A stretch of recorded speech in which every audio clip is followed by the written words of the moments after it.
संसद भवन में आज बीजेपी के सांसदों ने भी कांग्रेस नेता अधीर रंजन चौधरी के एक राष्ट्रपति पर दिए गए बयान को लेकर प्रदर्शन किया। इस बयान को लेकर संसद के दोनों सदनों में भी जमकर हंगामा हुआ और इसके बाद दोनों सदनों की कार्रवाई स्थगित कर दी गई।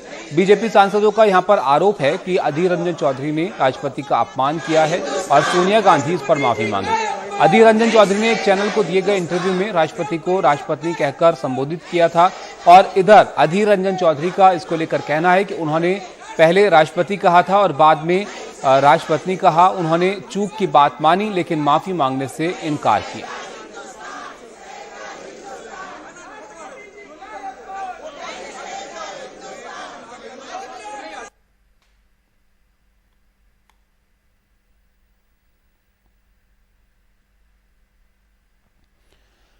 तो अधीर रंजन चौधरी के दिए इस बयान को लेकर अब जो भाजपा के सांसद हैं वो हंगामा कर रहे हैं। संसद के दोनों सदनों में हंगामा देखने को मिला और अब यहां पर बाहर भी जो है सांसद इस बयान को लेकर हंगामा करते हुए नजर आए और स्मृति ईरानी ने इस बयान को लेकर सीधे सीधे कांग्रेस पर निशाना साधा और माफी मांगने की बात वहां पर कही।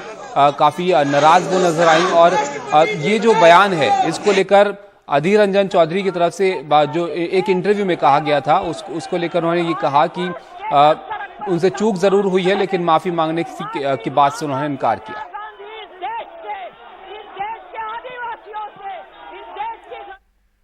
पहली बार एक गरीब आदिवासी महिला को राष्ट्रपति पद का उम्मीदवार बनाया। राष्ट्रपति पद का उम्मीदवार बनते ही द्रौपदी मुर्मू कांग्रेस पार्टी की घृणा का केंद्र बनी। कांग्रेस के पुरुष नेताओं ने द्रौपदी मुर्मू को कठपुतली कहा। कांग्रेस के घृणित कार्य करने वाले पुरुष नेताओं ने द्रौपदी को अमंगल का प्रतीक कहा और कल कांग्रेस के नेता सदन ने देश की राष्ट्रपति को राष्ट्रपत्नी कहकर संबोधित कर उनका अपमान किया। Ma'am, will you ask Adir Da to apologize? Ma'am, will you ask Adir Da to apologize? He has already apologized. Hindustan की राष्ट्रपति, चाहे वहां ब्राह्मण हो, चाहे मुसलमान हो, चाहे आदिवासी हो, कहीं जो भी हो, वो हमारे लिए राष्ट्रपति राष्ट्रपति राष्ट्रपति। अचानक एक बात निकल चुकी है तो मैं क्या करूं? एक बार निकल चुके हैं, सिर्फ एक बार तो एक बार ये चूक हुई है by default, but the some ruling parties members and the party in a deliberate design trying to make a mountain out of a molehill. Himanshu हमारे सहयोगी हमारे साथ हैं, उनके पास चलते हैं। हिमांशु, अधीर रंजन चौधरी चूक किसको बता रहे हैं? सोनिया गांधी कह रही हैं पहले ही अपोलोजाइज कर चुके हैं, क्या इसके बाद हंगामा थमेगा? देखिए, विवाद गहरा गया है क्योंकि जिस तरह से आज लोकसभा और राज्यसभा में कार्रवाई शुरू होते ही सरकार की तरफ से दो वरिष्ठ जो कैबिनेट मंत्री हैं, महिला कैबिनेट मंत्री, उनकी तरफ से जो जिस तरह के शब्दों का इस्तेमाल किया गया है और कड़ी आपत्ति जताई गई है, उसके बाद बहुत साफ है कि सरकार बहुत नाराज है अधीर रंजन चौधरी से और दोनों ही सदनों में ये मांग की गई है कि सोनिया गांधी जो कांग्रेस की कार्यकारी अध्यक्ष हैं, उन्हें राष्ट्रपति से और देश से माफ़ी मांगनी चाहिए क्योंकि उनकी ही पार्टी के एक वरिष्ठ नेता ने इस तरह के अपशब्दों का इस्तेमाल किया है, देश की राष्ट्रपति का अपमान किया है और इसको एक बड़ा मुद्दा अब सरकार ने, बीजेपी ने बना लिया है सदन में। और मुझे लगता है कि एक तरफ जहां विपक्ष लगातार महंगाई को लेकर सरकार को घेरने की कोशिश इस पूरे मॉनसून सत्र में करती रही है, अब ऐसा लगता है कि सरकार ने भी पलटवार किया है और इस पर अब सरकार अड़ गई है कि अधीर रंजन चौधरी को माफ़ी मांगनी होगी। उपराष्ट्रपति वेंकैया नायडू जो राज्यसभा के चेयरमैन हैं, उन्होंने भी एक सख्त बयान दिया है और ये कहा है कि किसी को भी इस तरह की आपत्तिजनक भाषा का इस्तेमाल देश के राष्ट्रपति के खिलाफ नहीं करना चाहिए। राष्ट्रपति एक जेंडर न्यूट्रल शब्द है और किसी भी तरह से अपमानित करने की कोशिश नहीं की जानी चाहिए थी। और इसको लेकर सत्ता पक्ष के जो सांसद हैं, उन्होंने लोकसभा और राज्यसभा में आज जमकर हंगामा किया है, जिसके बाद जो टकराव था सत्ता पक्ष और विपक्ष के बीच जो गतिरोध है लोकसभा और राज्यसभा में, जिसकी वजह से सदन की कार्रवाई इस पूरे सत्र में ठीक से नहीं चल पाई है, वो टकराव और बढ़ गया है तब इस बयान से। और निर्मला सीतारमण ने बहुत साफ शब्दों में कहा है कि सोनिया गांधी को देश से माफी मांगना होगा, राष्ट्रपति से माफी मांगना होगा, क्योंकि ये एक सेक्सिस्ट इंसल्ट है। इस शब्द का इस्तेमाल निर्मला सीतारमण ने राज्यसभा में किया है और ये कहा है कि इससे ये जो बयान है लीडर ऑफ अपोजिशन की तरफ जो बयान दिया है उससे न सिर्फ राष्ट्रपति का अपमान हुआ है, बल्कि अब सोनिया गांधी को भी सामने आकर इस पर माफी मांगनी चाहिए। तो निश्चित तौर पर सरकार अपने स्टैंड पर अड़ गई है और देखना बहुत महत्वपूर्ण होगा कि अधीर रंजन चौधरी जो अभी बहुत ज्यादा दबाव में हैं इस मसले पर, इस विवादित बयान पर, इसके पहले एक स्पष्टीकरण दे चुके हैं, लेकिन अब देखना बहुत महत्वपूर्ण होगा कि जिस तरह से लोकसभा और राज्यसभा में इस मुद्दे को सरकार की तरफ से उठाया गया है, बीजेपी की तरफ से उठाया गया है, उसके बाद अधीर रंजन चौधरी इस पूरे विवाद पर आगे क्या स्टैंड लेते हैं और क्या उनकी पार्टी उनके साथ खड़ी होती है या नहीं। बिल्कुल बिल्कुल, ये काफी महत्वपूर्ण होगा देखना। हिमांशु, बहुत शुक्रिया आपका। एक तरफ जो है भाजपा के सांसद इसका पुरजोर विरोध कर रहे हैं, राष्ट्रपति का अपमान इनके बयान को बता रहे हैं, उधर अधीर रंजन चौधरी इस पर खेद तो जता चुके हैं, लेकिन अब देखना होगा कि क्या भाजपा की मांग को मानते हैं वो, इस पर माफी मांगते हैं या नहीं। इस देश के आदिवासियों से, इस देश के गरीबों से, इस देश की उत्तर प्रदेश के पीलीभीत से बीजेपी सांसद वरुण गांधी ने बेरोजगारी के मुद्दे पर केंद्र सरकार से सवाल पूछा है। वरुण गांधी ने ट्वीट कर कहा कि संसद में सरकार द्वारा दिए गए ये आंकड़े बेरोजगारी का आलम बयां कर रहे हैं। विगत 8 वर्षों में 22 करोड़ युवाओं ने केंद्रीय विभागों में नौकरी के लिए आवेदन दिया, जिसमें से मात्र 7 लाख को रोजगार मिल सका। जब देश में लगभग 1 करोड़ स्वीकृत पद खाली हैं, तब इस स्थिति का जिम्मेदार कौन है?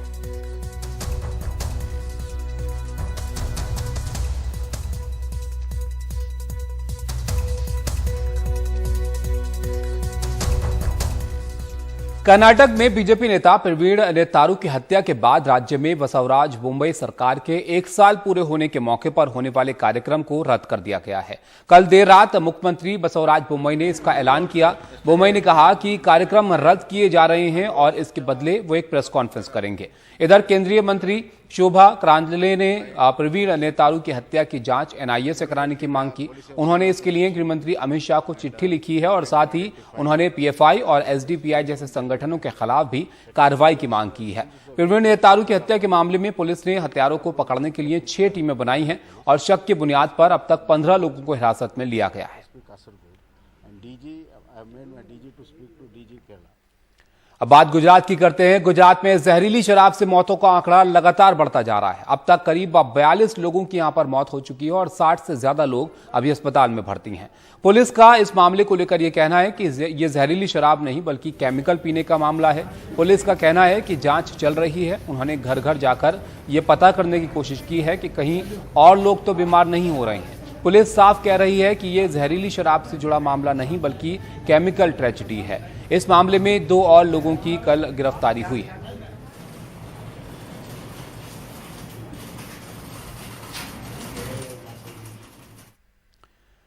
उधर मध्य प्रदेश के सागर जिले में एक बड़ी गंभीर लापरवाही की खबर सामने आई है। यहां एक निजी स्कूल में बच्चों को कोरोना वैक्सीन देने में गंभीर लापरवाही बरती गई। सागर के जैन पब्लिक स्कूल में 30 बच्चों को एक ही सिरिंज से कोरोना वैक्सीन लगा दी गई। बच्चों के माता पिता की शिकायत के बाद प्रभारी कलेक्टर ने सीएमओ और मेडिकल अफसर को फौरन शिकायत की जांच कर कार्रवाई का आदेश दिया। इस मामले में जिला टीकाकरण अधिकारी डॉक्टर राकेश रोशन के खिलाफ विभागीय जांच की सिफारिश की गई है, जबकि वैक्सीन देने वाला शख्स कह रहा है कि उसे एक ही सिरिंज से टीका लगाने के लिए कहा गया था और उसने वैसा ही किया और एक ही सिरिंज से वैक्सीन लगाने का आदेश भी मिला था।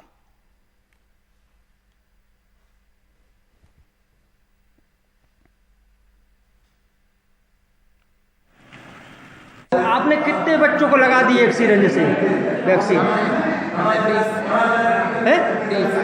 30 बच्चों को एक सिरिंज से लगा दी। हमारे लिए एक ही सिरिंज दी गई। एक ही सिरिंज दी गई? किसने दी है एक सिरिंज?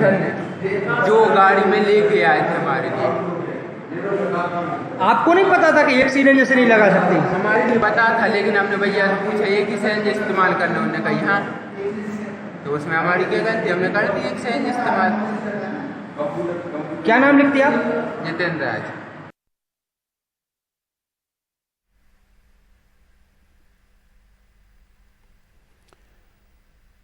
रिटायरमेंट के बाद मुंबई से ग्रेटर नोएडा आकर अपने मकान में रहने का फैसला बुजुर्ग सुनील कुमार पर भारी पड़ रहा है, क्योंकि मकान मालिक अपने ही फ्लैट में दाखिल नहीं हो पा रहे हैं। उनका सारा सामान घर के बाहर सीढ़ियों पर रखा हुआ है और उन्हें अपने परिवार के साथ सीढ़ियों पर ही पनाह लेनी पड़ रही है। वजह यहां पर यह है कि किराएदार का उनके मकान पर कब्जा है। स्काई गार्डन सोसाइटी में मकान नंबर 1505 पर किराएदार महिला सुनील कुमार पर तरह तरह के आरोप लगाकर मकान खाली करने से साफ इनकार कर रही हैं। इस मामले में बुजुर्ग मकान मालिक के समर्थन में सोसाइटी के लोग कैंडल मार्च निकाल रहे हैं। किराएदार महिला का रेंट एग्रीमेंट भी खत्म हो चुका है, लेकिन वो मकान खाली करने को तैयार नहीं है। छत्तीसगढ़ में किसानों की लोक परंपरा संस्कृति से जुड़ा हरेली त्योहार पर्व बड़े ही उल्लास के साथ मनाया जा रहा है। आधुनिकता की दौड़ में हरेली पर्व का महत्व कम होता जा रहा था, लेकिन पिछले 3 साल से इस त्योहार को सरकार ने जीवंत करने की कोशिश की है। हरेली पर्व के मौके पर छत्तीसगढ़ सरकार गौमूत्र की खरीद करने जा रही है और पायलट प्रोजेक्ट के तहत गौमूत्र 4 रुपए लीटर पर खरीदा जाएगा। राज्य के मुख्यमंत्री भूपेश बघेल से इसको लेकर बात की हमारे संवाददाता जुल्फिकार अली ने। गोबर खरीदी के बाद छत्तीसगढ़ सरकार गौमूत्र खरीदने जा रही है। किस तरीके का ये मैकेनिज्म तैयार है और किस तरीके से छत्तीसगढ़ में किसानों के आय में बदलाव आएगा? हरेली छत्तीसगढ़ का पहला त्यौहार और 2 साल पहले हरेली के दिन ही हम लोगों ने गोबर खरीदने का निर्णय लिया। गोधन न्याय योजना के माध्यम से गोबर खरीदी के साथ साथ वर्मी कंपोस्ट, गो कास्ट, दिया, गमला, ये सब बनाने के बाद लोगों का आय में वृद्धि हो। और अब ठीक 2 साल बाद हरेली के दिन ही हम गौमूत्र खरीदने जा रहे हैं। तो जहां वर्मी कंपोस्ट से जैविक खेती को बढ़ावा दे रहे हैं, तो उसमें यदि पेस्टिसाइड की भी ज़रूरत पड़े तो गौमूत्र से बहुत अच्छे पेस्टिसाइड बनते हैं और उसको प्रमाणिक तौर पे उसको बनाया जाएगा, उसको सर्टिफाइड किया जाएगा और उसको जो किसान उसका उपयोग करना चाहते हैं उसे गौमूत्र से बनी हुई दवाइयों को उसका छिड़काव करने के लिए किसानों को उपलब्ध कराएंगे। क्या ये कहा जा सकता है कि छत्तीसगढ़ ऑर्गेनिक स्टेट बनने की तरफ अग्रसर है? अभी कहना जल्दबाजी होगी, लेकिन हम लोग धीरे धीरे सही लेकिन मजबूत कदम उठा रहे हैं। किसी राज्य के पास या किसी प्राइवेट कंपनी के पास आप नहीं कह सकते कि उसके पास 20 लाख क्विंटल वर्मी कंपोस्ट है, या कोई ये नहीं कह सकता मेरे पास 75 लाख क्विंटल हमने गोबर खरीदा है। तो हमारी सरकार ने व्यवस्था की और वो उपलब्धि करा रहे हैं, बड़े पैमाने पर करा रहे हैं। भारतीय जनता पार्टी हमेशा गाय को लेकर राजनीति करती रही। अब लेकिन गाय को सही मायने में अगर देखा जाए तो आपकी सरकार नीतियाँ बना रही है, तो ये क्या मुद्दे छीनने की कवायद है? नहीं, ये मुद्दे छीनने की बात नहीं है। एक समस्या है भारतीय जनता पार्टी की जो अनुसांगिक संगठन है, इन्होंने पूरे देश भर में खड़ा किया, चाहे बजरंग दल हो, चाहे विश्व हिंदू परिषद हो, और उन्होंने उसके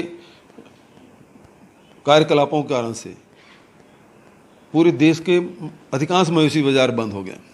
कोई मवेशी बेचता नहीं, कोई खरीदता नहीं। क्यों? क्योंकि वो पकड़ेंगे, पीटेंगे, थाने में FIR भी कराएंगे, पैसा भी लूटेंगे और मॉब लिंचिंग भी कितनी जगह कितने लोगों की जाने चली गई। तो ये एक समस्या खड़ी कर दिया। उसके कारण से पूरा जो पशुधन जो किसी भी व्यक्ति के लिए एक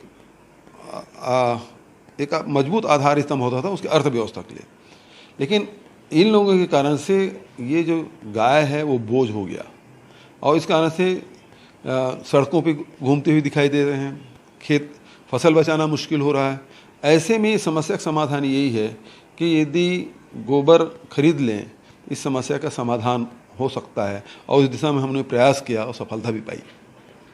मुख्यमंत्री भूपेश बघेल का कहना है कि गोबर के बाद गौमूत्र खरीदा जाएगा, जिससे किसानों की आय में वृद्धि होगी। और एक जो बहुत बड़ी समस्या बन गई थी कि जो आवारा पशु थे, लेकिन इस योजना के बाद वो अब आवारा नहीं रहेंगे, उनको किसान अपने पास रखेंगे। रायपुर से जुल्फिकार अली, NDTV इंडिया।